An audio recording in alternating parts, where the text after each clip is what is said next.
Hello, and welcome to Beyond Books, where we talk about books and beyond. I'm your host. I'm Renee. Co-host Raina is with us today, and her snack of the day is going to be Wag dog treats. These are chicken and waffle flavors.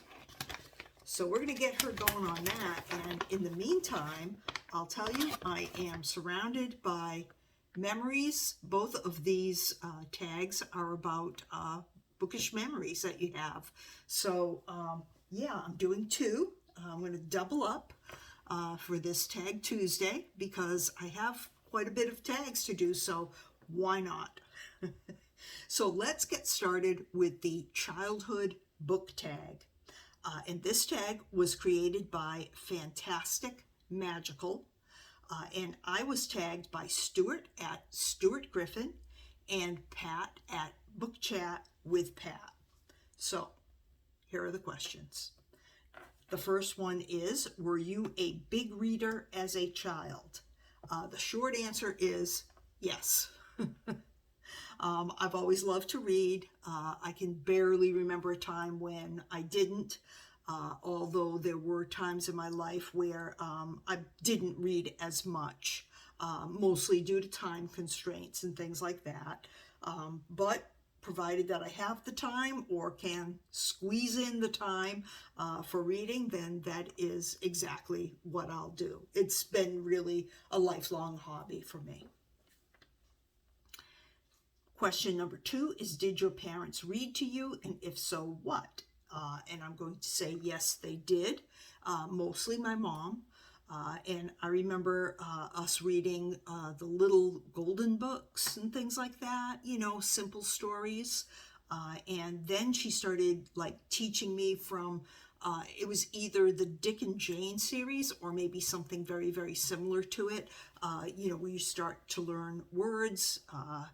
And so, you know, we probably got a book like that from the library. And I mean, it just kind of took off from there because I was interested in it. I always wanted to do it. So question number 3, your first bookish memory.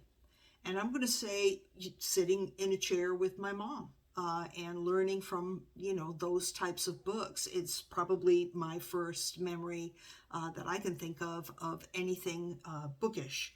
And that was even before I started kindergarten. So yeah, I was just a really little kid.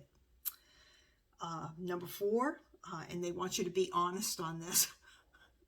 But I think I've been honest on all the questions, at least so far.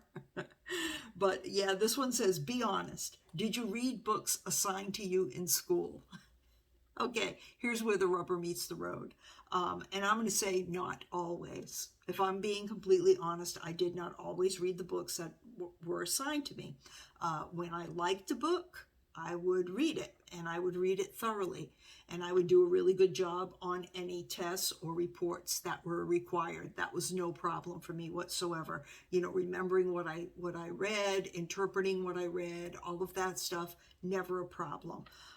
But now, if I didn't like a book, no, I would not read it. I always had a very hard time with that. Still do. And I would, you know, often then either get the Cliff Notes or, you know, if I could, you know, you didn't always have access to them back then. Remember, we couldn't just put it in the computer and ask for the Cliff Notes to so-and-so and such. We had to get them at the store. And sometimes we would pass them around to each other and things like that. So I'd try to get those if I could, or maybe just, you know, get as much information from, you know, some of the other students at school as much as possible. And many times that would be enough to just kind of scrape me by to get like a decent grade on a test, or to get me through any reports that had to be done. So yeah, I didn't always read the book. Prompt number 5, where did you get your books as a child? I'm going to say mostly the library. We went at least once a week when I was younger to the library. It was a really good habit, I think, you know, that my parents started with me. I had some Bobbsey Twin books that came from a stationery store that used to be in the downtown area of the city that I grew up in. And then also those were sold, in department stores. There were little, or not little, they were actually pretty big stores for back then, but they were private department stores back then. There wasn't any Walmart or anything like that. But I guess what I'm getting at is that I really don't remember actually going to an actual bookstore that only sold books until I was a bit older. It was always like the drugstore, the dime store like Woolworths or something like that, which we called the 5 and 10. That was the 5 and 10 cent store. Yeah. And department stores. That's mainly where we went to get books, and the library. Number 6, did you watch any television meant to inspire reading? Well, I'm a little too old for Sesame Street and like Reading Rainbow and stuff like that. Reading is fundamental and all of that stuff. That was all, after my time as a child. So we didn't really have like television shows that were like that, but I do remember that in Girl Scouts there were 2 or 3 badges that you could get that were related to reading. I think one was called the book badge, and then the other I think was just called the reading badge, and there was one other that also had a lot of requirements that were related to books. Maybe it was writing or something like that. And I had all of those, and I was very, very proud of those badges. I had them all together in one section on my badge sash, and those, and I think the outdoor badges, such as like camping and hiking, things like that. Those were my prized possessions as far as Girl Scout badges went.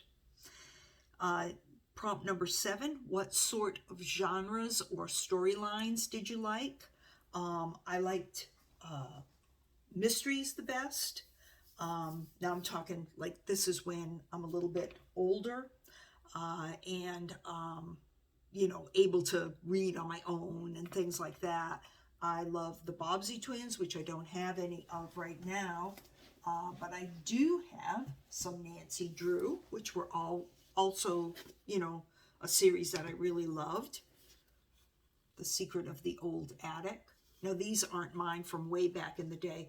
These I purchased, but a lot that I owned had this same type of cover and things like that. So these must come from more or less the same time period. Secret of Shadow Ranch. There were a lot of secrets back then. Secret of the Old Clock. Lots of secrets. And then something to help you with those secrets was the clue in the climbing wall. Oh, the crumbling wall, excuse me. The clue in the crumbling wall. So there's those. I liked the Hardy Boys. This is one I got not too long ago. It's got 3 different Hardy Boy books in it. It basically looks like Hardy Boy books repackaged for adults that don't really want to look like they're reading Hardy Boy books. And then also I got this old Hardy Boy book of ghost stories, of which I've read one. I read it on the way to Florida, and Donna said, well, that's nice. No more Hardy Boys, please. So I stopped reading them. She didn't want to hear about the Hardy Boys anymore. So yeah, those were the ones that, I really liked the best and owned the most of. And then I also liked like the silly kind of funny books that were in a series, things like Ramona the Pest. And I mean, there were other things like that, but I can't remember all the titles with them. But I also liked comic books. And there was a time where I really liked the Archie comic series. And then also there were books that either inspired TV shows, or maybe in some cases they were inspired by TV shows. I'm not sure which way it went anymore with a lot of them, but like one was Lassie. I think Lassie was actually inspired by a book, but then they made a whole series based on like the television show, if I'm not mistaken. And then also I remember having like Flipper and I don't know, maybe a couple of other things that were shows back then. So number 8 is your favorite children's or picture book. Again, this isn't from my actual childhood, but I might have had one that was similar to this. Pippi Longstocking. Just absolutely love her. She's awesome. So yeah, this is a nice edition. It's got nice shiny pages. It's got a lot of black and white illustrations, but there are a few color illustrations as well. Yeah, I've read a couple of things out of here. Not too much, but it's fun. It's got little illustrations on the pages and things like that. And there was also, around that same time, I had a children's encyclopedia, a set. It was a set of them, and each book had a letter, A to Z, and that, also had a lot of pictures. And I did many reports for school from the information that were in those books and other encyclopedias that were similar to that, made for children. Prompt number 9, your favorite chapter or big kids book. I think I'm kind of missing something here, because it seems there must be something that was a chapter book that was just like a real favorite of mine, and I probably read over and over, but I just can't think of anything else besides those mysteries that I've already mentioned. So yeah, just not sure what else. I just really can't recall anything else. Prompt number 10, favorite children's series. I'm going to say overall my favorite was probably the Bobbsey twins. I stuck with that, I'm sure, the longest. One set of twins was younger. One set of twins was a little bit older, in their teens. And so, they kind of lasted for a while because of that. So yeah, they were kind of the classic thing. So prompt number 11 is to tag others, which I will do. And I'm going to jump right into the next tag. Now, this one is called the 8 Memories book tag. And this tag also asks you to remember things that books remind you of. So there may be a little bit of redundancy here, but yeah, not too much. It's really different in a lot of ways, but let's see what we can do. It says this is a new and original tag created by Paul at the Accidental Bookseller, and I was tagged by Pat at Book Chat with Pat, who, by the way, did a very, very nice job on this tag. I will link her video. And Paul says, what are 8 books that you see on your shelf or that you remember reading where that sight provokes powerful memories regarding moments in your life or key experiences? Similar to when you hear a song and it transports you in memory to a key moment or period in your life. What 8 books do the same for you and why? It's carte blanche on how much information someone wishes to impart or not. It's an opportunity to give subscribers a little more detail on how lives connect to books via experience. Also, it gives listeners to our book memories more information about us for when we are no longer here to tell them. Well, I hope you're still watching my videos even when I'm no longer here to make any new ones. But yeah, it's a nice thought, and let's see what we can do. So, for the first memory, I decided to choose this series of books called The 3 Investigators. This one was the first one to ever come out, called The Secret of Terror Castle. And this is a reprint. They're being reprinted now because his daughter is taking over the writing, and she's writing some brand new ones. And I wanted to get one of her brand new ones, but I haven't done that yet. So I've just got this reprint of the first one. But I actually kind of remember reading this for the first time. And I mean, that had to be close to 60 years ago, if not maybe even more. I wanted to, like I say, get one of the updated books, but when I do, that will be on a future TBR. So you'll see that one come up again. Next second, I'm going to say any Star Trek book. So recently, I read this one. That was just last month, The Search for Spock. I mean, that one was a movie as well. So, you know, you always have memories of the movie too. And this month, for the same challenge, which is hashtag BookTrek 2025, I'm going to read this William Shatner memoir. So, yeah, anything reminds me of that show, like that, any one of those books. And I have several others here too I was going to show. Yeah, here they are. I dug up so many books for this challenge. It was unbelievable. But yeah, I've got this one. These with the nice yellow edges that they don't do anymore, or gold, whatever color it is. This is, what's this one? Doctor's Orders. And they're all numbered. And there's different series. These are all from the original series.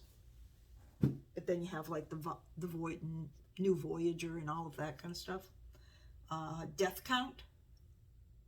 And they're all, a lot of them are written by different people. Like you can pick up 2 or 3 and they'll all have different authors. So yeah, they were written by a lot of different people over the years, which kind of makes them interesting. But yeah, you know, when that show came out and when it was on, you know, everyone watched it and everyone was talking about it. You know, and then like the next day at school, we would pretend we were the characters and, you know, we would play Star Trek and, you know, it was just so much fun. You know, back then watching something on TV was like a shared experience across households because, you know, there were only 2 or 3 channels and no on-demand, DVR, TiVo, VCR, whatever, none of that kind of stuff. So a certain night of the week, at a certain time, you know, Star Trek came on and you either watched it or you didn't. So, yeah, it was a big thing. And when I talked about those books, like last month when I read The Search for Spock, a lot of people made comments about, oh yeah, that, you know, that night that show was on was a big one in my house. We'd all have to be quiet and sit and listen and, you know, watch Star Trek together. And yeah, so it brings back a lot of good memories, I think, for a lot of people. So next, number 3, I'm going to say these books, A Walk Across America by Peter Jenkins, and The Walk West, which is basically part 2 of Walk Across America. Now, these books, I love these books. I've read them several times. I first read them in the early 80s, and by the mid 80s, I, you know, did some of my own traveling, not by walking like he did, but across the country. And yeah, I'll never forget that or regret that. So every time I see those books, I'm grateful to Peter Jenkins for writing them, and they just bring back a lot of great memories for me of that time. So number 4, I'm going to say any book that's set in the 60s or 70s, whether it's about the civil rights movement or the Vietnam War, or just a fictionalized story that takes place, you know, during that time, such as, I pulled out a couple here. These are recent ones I read. Secret Life of Bees takes place in 1964. This takes, Last Night at the Telegraph Club takes place more in the 50s, but there were a lot of similarities as far as the actual story is concerned between what was going on in the 60s and what, you know, was going on at that time for these characters. So, yeah, so I'm going to say anything from that time. You know, I just immediately start getting flooded with all kinds of memories of that time because that's when I grew up. And those kind of books, I know we say they're historical. They don't really feel historical to me. They're more like a part of me. They're history, of course, yeah, they're history, but to me, they're more because I was there, and I remember all of those things happening. They were current events back then. And, you know, they were in the news, they were being talked about. And so any book like that will bring up those kinds of memories for me. So number 5, I'm going to say the Wizard of Oz books. It can be new ones. It can be the old original type of stories. But of course, especially the old ones. I always loved the series of books and, of course, the movie. My sister really loves it as well. And as you know, she lives in Kansas, and twice now, when I went out there to visit her, we went to the Oz Museum, which is in a little town that is entirely Oz themed, with a yellow brick road, and they've got Toto statues that people paint everywhere and things like that. So it's really fun. So I have a lot of actually fond memories around all of the Oz stuff in general. You know, it's just, I mean, it's an amazing and creative story. So yeah. So number 6, I'm going to say the book called Goodnight Moon. This was a favorite of my daughter when she was about 2 or 3 years old. And we would have to read it to her at night, of course. That was her favorite. And then carry her outside, and we'd look at the moon so that she could say goodnight to it. So yeah, I have a lot of fond memories anytime I see that book. And you see it quite a bit. I think it's probably still popular with kids now. But yeah, she dearly loved that one. So number 7, I'm going to say any Frederick Bachman books, really, and I'll tell you why. I think he writes in such a way that he really can provoke a lot of emotion from readers, and I think that just about any of his books would bring up some kind of memory just through the types of feelings that you're going through. And his characters also being as vivid as they are, I think they just, you know, kind of start to remind you of people that you've known throughout the years, and it doesn't seem to take long in a Bachman book before, you know, I start to feel nostalgic about something and have a memory of something that maybe I haven't thought of in quite a while. So, yeah. And then lastly, I'm going to say anything by Stephen King, and here's the reason. He's been writing my entire adult lifetime. His first book came out when I was 17 years old. So, you know, no matter which book of his, if I read it or even just look at the cover, it starts to bring back some memories. So many of his books were made into movies that, you know, you start to have memories of going to the movies and seeing them as well. What else do I have here? I think I have something else here. Oh, here it is. Oh, on this side now. I had so many books, I didn't know what to do with them all. There's Cujo, The Shining and Carrie, both movies.